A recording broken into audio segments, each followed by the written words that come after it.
¿Cómo les fue con los ejemplos? ¿Se entiende?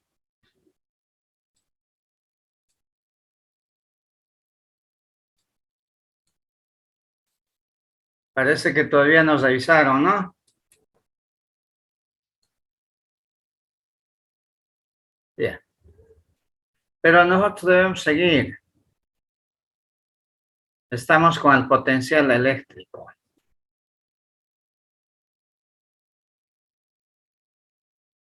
Hola. ¿Se ve la pantalla? Sí, ingeniero, se ve. Perfectamente, ingeniero. Ya. Entonces, proseguimos, en este caso, con el potencial eléctrico.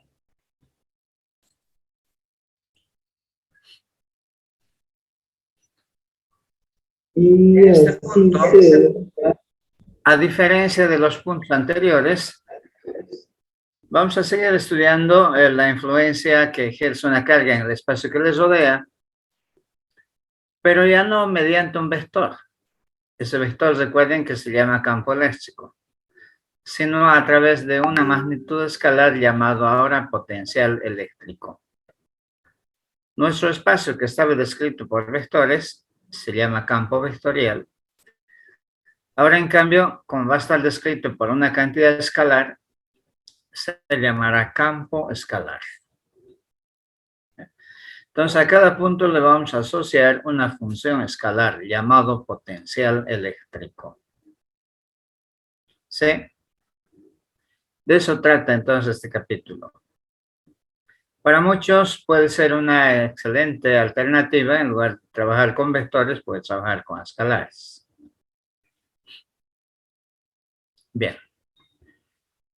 Para definir lo que es el potencial previamente, vamos a determinar qué trabajo se requiere para colocar una carga cerca de la otra. Por ejemplo, la carga 2, colocar cerca de la carga 1. ¿Ya? Por supuesto, la carga 1 le va a ejercer según Coulomb, una fuerza repulsiva. La carga 2, si son del mismo signo. Entonces, algún trabajo hay que hacer aplicando una fuerza externa para vencer la fuerza de Coulomb y acercarla poco a poco. Si fueran de signo contrario, lo mismo, para que no acelere, para que no caiga la carga Q2 a la carga Q1, igual hay que frenar, como con la gravedad, para que no caiga, igual hay que sostener algún cuerpo para bajarlo con calma. Ese trabajo debe ser igual y de signo contrario a la fuerza de Coulomb. Esta es la fuerza que va a ejercer o que va a realizar un trabajo, pero debe ser, reitero, con signo negativo a la fuerza electrostática. ¿Ya? O a la fuerza de Coulomb, que es lo mismo. Entonces, recordar que el trabajo no es más que producto vectorial, escalar, perdón, de la fuerza aplicada por el vector desplazamiento, producto escalar. W siempre ha sido trabajo. Entonces, para hallar el trabajo hay que integrar el miembro según el camino que uno escoja para recorrer, ¿no es cierto? Para llegar de un punto a otro punto. El problemita es de que la fuerza de Coulomb es variable, depende de la distancia que las separa, ¿no es cierto? Si están próximas, la fuerza es grande, y si están alejadas, la fuerza es pequeña. Entonces, es una fuerza variable. En la integral, eso es lo que hay que considerar, que el trabajo se debe para el correspondiente fuerza variable. Pero por lo demás, como presentamos en este siguiente esquema, no tampoco se dificulta. Miren, una carga 2 que está lejos de la carga 1, si está muy lejos, prácticamente no hay fuerza. Matemáticamente está en el infinito, no hay fuerza. Pero en la medida en que vamos a ir recorriendo, va a aparecer la fuerza repulsiva que le va a ejercer la carga 1 sobre la carga 2. Por ejemplo, a una distancia determinada, va a aparecer la fuerza repulsiva de Coulomb y nosotros con esta fuerza vamos a tener que acercar, pelear, compensar a esta fuerza, equilibrarla y de esa manera vamos a poder trasladar hasta colocarla, por ejemplo, en este punto a la distancia entre las cargas 1 y 2. Esta va a ser la posición final, esta va a ser la posición inicial. En este trajín hemos hecho un trabajo. Ese trabajo es W. ¿Ya? Bien, ¿cómo lo calculamos? Todo trabajo es la fuerza por el vector de desplazamiento. Como tienen la misma dirección, la fuerza F y también R estamos apuntando en este sentido, son paralelos. Entonces el ángulo que forma es 0 grados, entonces F por DL simplemente, coseno de 0,1. Reemplazamos la fuerza externa con la fuerza de Coulomb, ¿no? Esta fuerza, porque eso tiene que ser igual a esta. Pero como hemos dicho que es de signo contrario, con menos, desde el infinito hasta esta posición final, R12. Reemplazamos la fuerza de Coulomb en magnitud KQ producto de las cargas sobre R al cuadrado, que es la variable, y lo integramos desde infinito hasta R12. Y el resultado es K Q sub 1 Q sub 2 sobre R12. Tomando en cuenta que 1 sobre infinito es 0, entonces todo eso se ha tomado en cuenta, los signos también, y resulta este valor. Por tanto, para hacer un trabajo de colocar una carga cerca de la otra, se requiere ese trabajo. No importaría si hemos trasladado la carga Q sub 1 cerca de la carga 2, o al revés, como hemos hecho la carga 2 cerca de la carga 1. Es igual. ¿Ya? Entonces, si el problema va a ser de cargar un cuerpo, no con una carga, sino con muchas cargas, entonces simplemente hay que ir sumando por pares. No nos vamos a entretener en eso, sino inmediatamente en base a ese trabajo que hemos calculado, vamos a definir lo que es el potencial eléctrico. Se simboliza con B mayúscula, entre paréntesis, el vector posición R, que quiere decir el potencial en el punto R. ¿Ya? O B sub P también, para decir que es el potencial en el punto P, o M, o A, o B, no importa, hay que decir en qué punto. Entonces, de lo que se trata es de colocar en lugar de la carga 2 una carga de prueba Q sub 0 similar al campo léxico positivo, positiva esta carga y de valor muy pequeñito respecto a la carga Q que está generando este potencial. Desde muy lejos hasta el punto P, es decir, a una distancia R minúscula de la carga Q. Ya hemos dicho que el trabajo que se quiere para ello es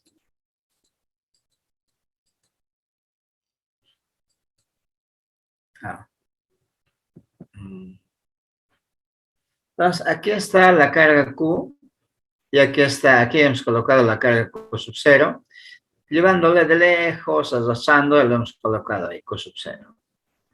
Para un sistema de referencia, dado un sistema de coordenadas, R minúscula especifica la posición de la carga Q, R mayúscula especifica las coordenadas del punto P, donde vamos a colocar, trasladando la carga de prueba Q sub 0. Entonces, el potencial en este punto P, generado por esta carga, simplemente es el trabajo que se requiere. Vean, K, producto de ambas cargas, en lugar de la distancia que ahí está, que habíamos anotado en el punto anterior, R12, en este caso no es más que la magnitud de estas vectores, la magnitud de R mayúscula menos R minúscula. ¿Ya? Siendo ese el trabajo, el potencial, por tanto, en ese punto se define este trabajo por unidad de carga de prueba, que se anota, como les decía, así, B sub P, el potencial en el punto P, o también potencial en el punto R, el vector R, que especifica el punto P. Ese trabajo por unidad de carga de prueba. Se simplifica la carga de prueba y lo único que queda es la constante, la fuente que genera este potencial, y la distancia, la magnitud de la distancia que hay entre la carga Q y el punto P. ¿Ya? Su unidad para el trabajo del Julio y para la carga del Coulomb. A esa cantidad se llama voltio o volt, se simboliza con B mayúscula. Si está, por tanto, B solita mayúscula es voltio, pero si está B con algún subíndice o de esta manera entre paréntesis que diga en qué punto, entonces este es potencia. En cambio, este solito es voltio. Esta cantidad se puede medir o calcular en cualquier punto, pero excepto donde está la carga. Es decir, excepto cuando esta cantidad sea igual a 0. Es decir, R mayúscula igual a R minúscula. En este punto no se puede calcular. En cualquier punto sí. Como este. Este se llama espacio escalar o simplemente campo escalar para redundar, campo escalar de potenciales. ¿Ya?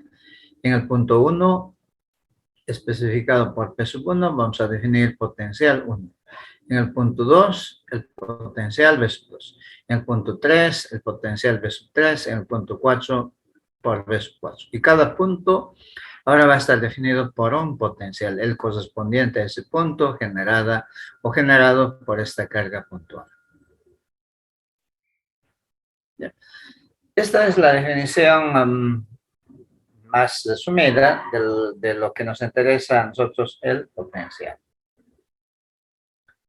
Reiteramos, se trata de una magnitud escalar generada por una carga eléctrica, un potencial para cada punto, pero ya no es un vector, es un escalar. Hay algunos compañeros que tanto les encantan vectores y además que como se escribe el potencial con B mayúscula, entonces debe ser vector y trabajan como si fuera, le ponen incluso la flecha vector y trabajan como si fuera vector.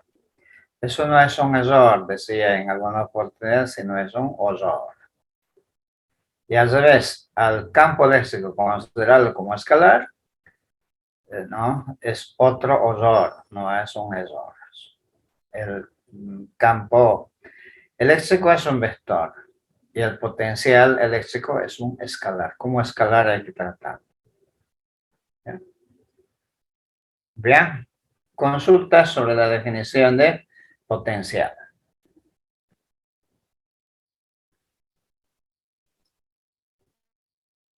Supongo que entonces no hay. Vamos al cálculo del potencial, que es lo que al final nos interesa, ¿no? En la práctica. Ya. Ustedes preguntarán con qué se mide la carga eléctrica, con qué se mide la fuerza de Coulomb, con qué se mide el campo eléctrico. Más bien hasta ahora no ha habido esas preguntas, pero algún dato tendrá que haber. Lo que se mide en el laboratorio y en la práctica es la diferencia de potenciales.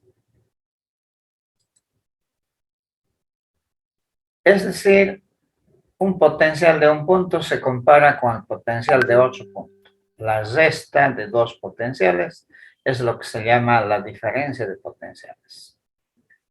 Esa cantidad se mide con precisión con el voltímetro. Entonces, la diferencia de potenciales es la resta de dos potenciales, ¿no es cierto? Correspondiente a dos puntos. El potencial del punto 2 menos el potencial del punto 1. O también potencial del punto A, el potencial tendría que ser del punto B menos el potencial del punto A, etc. Potencial final menos potencial inicial. O al revés, solamente cambia de signo. ¿Ya? Recordar también que las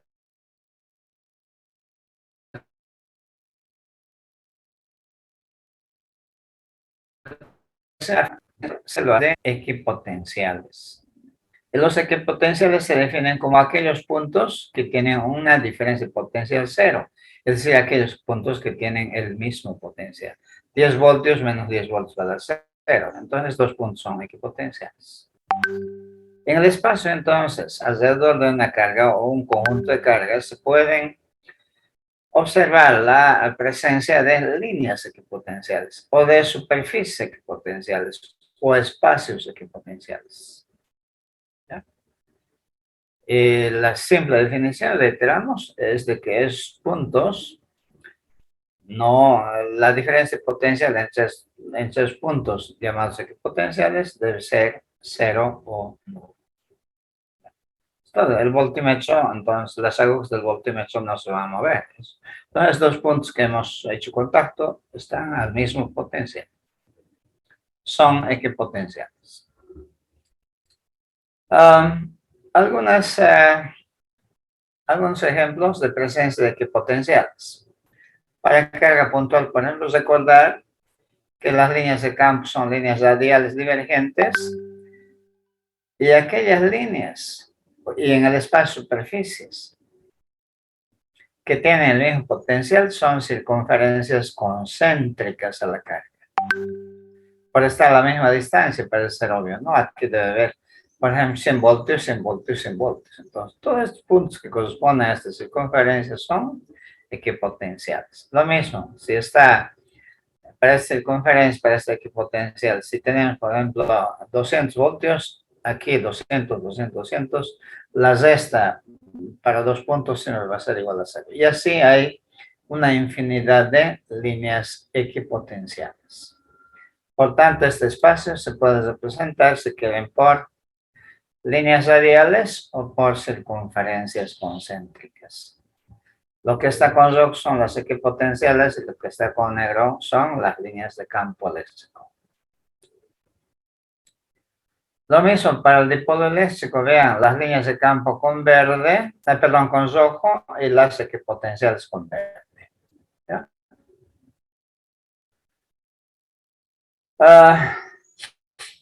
Aquí para un conductor tenemos un espacio equipotencial, porque este es un conductor, un cuerpo en 3 dimensiones, a cuyo interior no ha ingresado carga, entonces el campo es 0. Pero tiene el mismo potencial, igual que el que tiene la superficie. Si la superficie tiene, por ejemplo, 100 voltios, aquí también es 100 voltios, 100 voltios, 100 voltios. Entre 2 puntos sigue siendo 0 la diferencia de potenciales. Por eso en un avión no nos electrocutamos, porque adentro estamos una mano, por ejemplo, estará a 1000 voltios, la otra mano también está a 1000 voltios, la diferencia de potencial es 0, es como si no hubiera ninguna carga, ningún campo eléctrico. Y eso no es cierto. ¿Ya?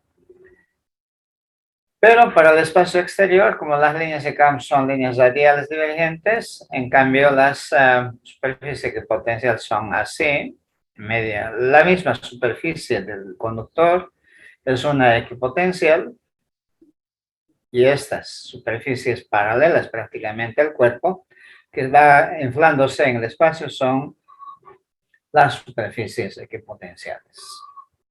Se les parece como una cebolla, ¿no es cierto? Hacen capas, se va propagando. ¿Ya? Aquí hay para otras situaciones de equipotenciales y líneas de campo. Líneas de campo con rojo y con azul las líneas o las superficies equipotenciales. ¿Ya? Aquí en la jaula de Faraday de nuevo colocamos cualquier objeto dentro de un conductor, no siente ningún efecto porque adentro el campo es nulo y hay potencia, lo mismo que lo que hay en la coraza, en este caso en la jaula de Faraday. Para ver esto basta hacer el siguiente ejercicio que en las clases hacíamos nosotros, presenciales por supuesto, pero ustedes pueden hacerlo. Una jaula de Faraday, bueno, tienen quizás un lorito, pueden colocar dentro de eso su celular, si es metálico, pero funciona mejor si utilizamos un papel estañado, la que emplea la mamá o la hermana o usted, ¿no? Para cocinar pollo, algo en el horno, la que cuesta bien. Entonces, con eso envuelven su celular le colocan en la mesa, pero envuelto con papel estañado o papel de aluminio, lo mismo, son metales. Llamen de afuera. Sí. No se va a escuchar nada. No va a ingresar ninguna señal. Tampoco de adentro no va a salir ninguna señal. Por supuesto, no hay nadie, no va a salir. Pero llamen, no va a sonar nada. Entonces, aquí adentro no ingresa campo. El potencial sí, pero es una equipotencial. La diferencia de potencial es cero. ¿Ya? Bien. Con esto nos vamos al cálculo de potenciales. Entonces, ¿qué vamos a medir? Diferencia de potenciales. ¿Qué vamos a calcular? Potenciales. ¿Y cómo vamos a probar que la teoría funciona bien? Calculamos el potencial en un punto, calculamos potencial en otro punto, calculamos cuánto es la diferencia de potencial y agarramos el voltímetro, ¿no es cierto? Con los dos polos nos debe dar, si está bien la teoría y el cálculo, nos tiene que dar aproximadamente el mismo valor. ¿Ya? Bien, vamos a comenzar con las cargas puntuales.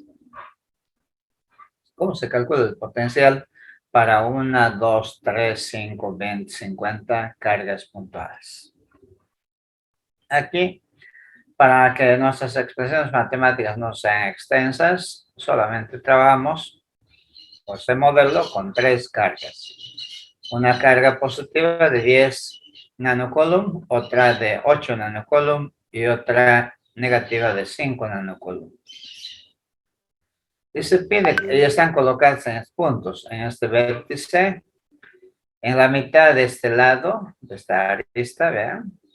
Este está en este vértice también. De este paralelepípedo que tiene por dimensiones 1,4 de alto, 2 metros de largo y 1 metro de profundidad o ancho. ¿Sí? Ya está. Bien. Nos han pedido calcular el potencial en este punto. Bueno, P dice, pero bueno, aquí se ha puesto, lo cambiaré. Aquí creo que es más fácil que le cambie. En este punto nos han pedido hallar el potencial. No puedo pedir aquí, ni aquí, ni aquí. ¿Por qué? Porque hemos dicho que esto está prohibido, ¿no es cierto? Asociamos un sistema de coordenadas como este, o también con origen aquí, aquí Y, aquí X, aquí Z, donde usted, o acá, si quieren el eje Z, eso es de acuerdo a lo que uno prefiere. Quizás el sistema para este ejemplo sea el menos inconveniente, pero de lo que se trata es demostrar qué es lo que se quiere. Observen que igualmente empezamos enumerando a las cargas. No importa, esto puede haber sido 1 o este 1, pero se le ha puesto esta carga 1, carga 2, carga 3. ¿Ya? En este sistema de coordenadas. Entonces, el punto A o el punto R, en este caso, tiene por coordenadas Z0, para X 1 y para Y 2. 1, 2, 0. Sí, para la carga 1, entonces ya. Ahora vamos a determinar cuál es su coordenada de esta carga. Está en el plano ZY. Entonces no tiene componente X, es 0. Componente Y, la mitad de 2, 1.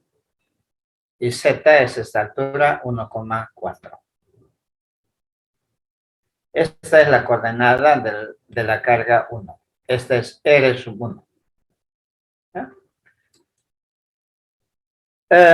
Luego calculamos la resta R mayúscula menos R minúscula para la carga 1.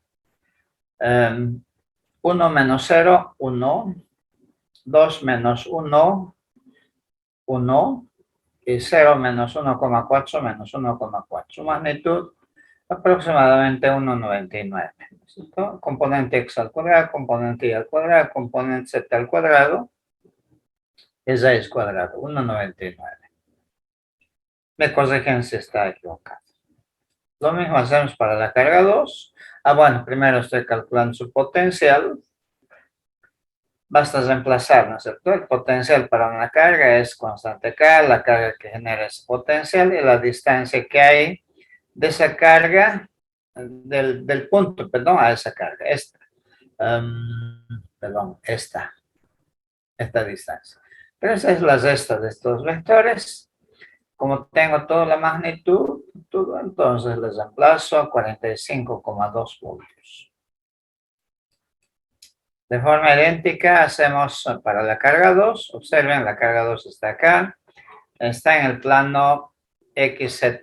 Su coordenada es, por tanto, para X 1, para Y 0 y para Z 1,4. 1, 0, 1,4. La resta, de la misma manera, 1 menos 1, 0. 2 menos 0, 2.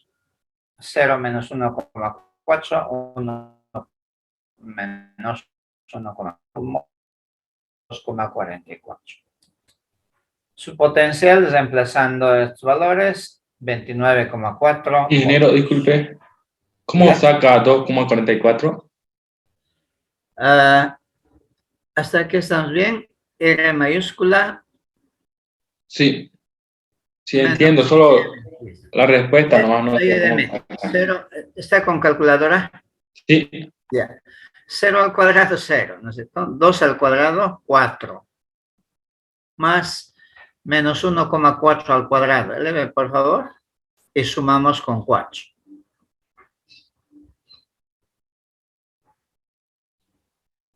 Y el resultado lo sometemos a raíz cuadrada. O sacamos la raíz cuadrada del resultado. ¿me puede volver a repetir, por favor? Sí, sale. 2 al cuadrado. Más paréntesis menos 1,4 al cuadrado. Ese resultado, a ese resultado le sacamos la raíz cuadrada.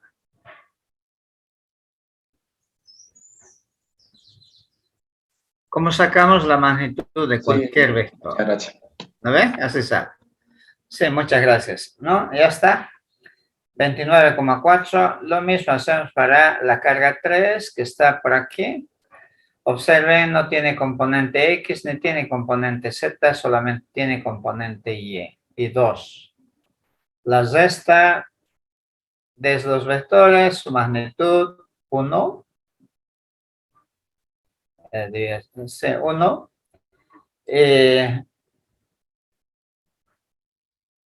Los potencial que genera esta carga en este punto. No, aquí era un comentario, por favor. No hemos discutido hasta acá del signo de las cargas. No. Entonces, en conclusión, que nos valga bien este ejemplo, cargas negativas generan potenciales negativos. Cargas positivas generan potenciales positivos. ¿Ya? Entonces, en el cálculo del potencial, el signo debe estar incluido en el cálculo, porque es un escalar, ¿no? Para nada hemos discutido de su signo, entonces debe estar incluido en su cálculo final. ¿Ya? Menos 45 voltios. Estos voltios generan la carga 1, la carga 2, la carga 3 en este mismo punto. Por tanto, el potencial total no es más que la suma. Se me ayudan 45,2 voltios más 29,4 voltios menos 45 voltios, en total 29,6 voltios positivo. Ya no como vector, como escalar. Así de sencillo, entonces se encuentra el potencial para cargas puntuales.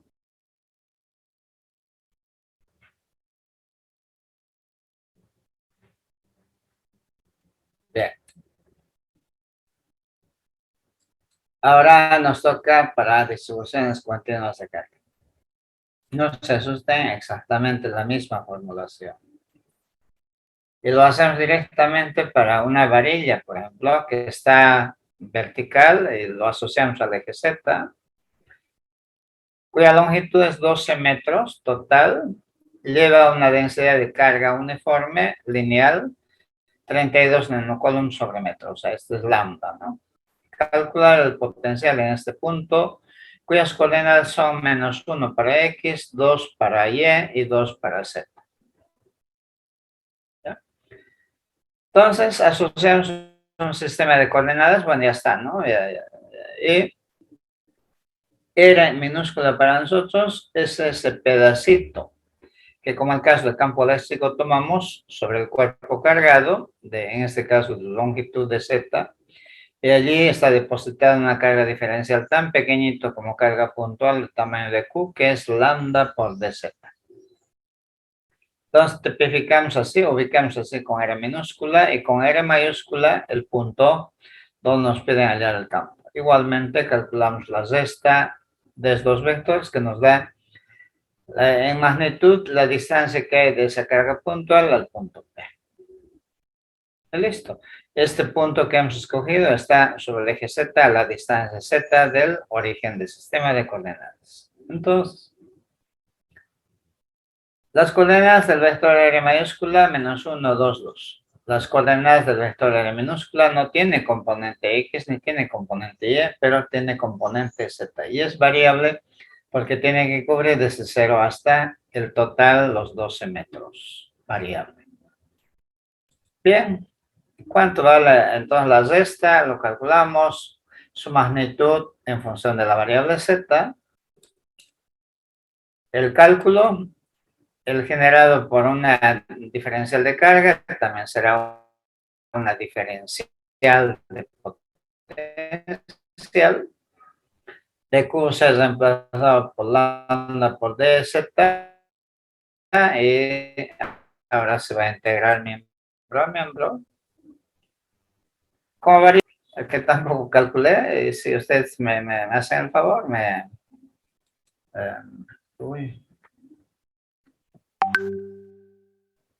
ver, ya me darían el valor. Así de sencillo es el cálculo de potenciales para distribuciones continuas de carga. Adjunto algunos otros problemas. Los resultados, por ejemplo, para un anillo, perdón, para un disco, en su eje de simetría, en su eje mismo, ¿no? El potencial a una distancia x del centro vale esta cantidad. Para un anillo, en su eje también a una distancia x al punto P vale esta cantidad. Para una varilla, para un punto que es la bisectriz, es decir, en un punto a la mitad de cada lado, ¿no? También su valor es toda esta expresión, lejos de ser sencillo, no es tan sencillo, ¿no? Es problemas resueltos que hay desde 0 hasta nuestro libro, que es administrar los potenciales. ¿Ya? No solamente para 1 y 2 dimensiones, sino para 3, para el espacio, 3 dimensiones. Nosotros, para concluir este fin de semana, es decir, el día viernes, solamente nos quedaría la relación campo eléctrico y potencial eléctrico. Ahí sí hay que seguir revisando todo el capítulo y con ejemplos globales. Y con eso acaba la exposición para este tema. Nuestro tiempo está corriendo bastante, nos debe faltar menos de un minuto. Entonces yo me despido hasta el viernes. Revisen por favor si tienen consultas por WhatsApp, cualquier dato, a cualquier hora o cualquier día. Ustedes no tienen nada más que escribirme. Yo haré lo posible para dar la respuesta. Está bien, ingeniero. Bueno, ingeniero, ¿será que puede pasar el PDF de la clase por el grupo de WhatsApp? ¿perdón? Si pudiera pasar el PDF del tema al grupo de WhatsApp. Estos temas están en Classroom. Les he dado el código de acceso, eso yo creo que les puede ayudar. Ok, perfecto, ingeniero, gracias.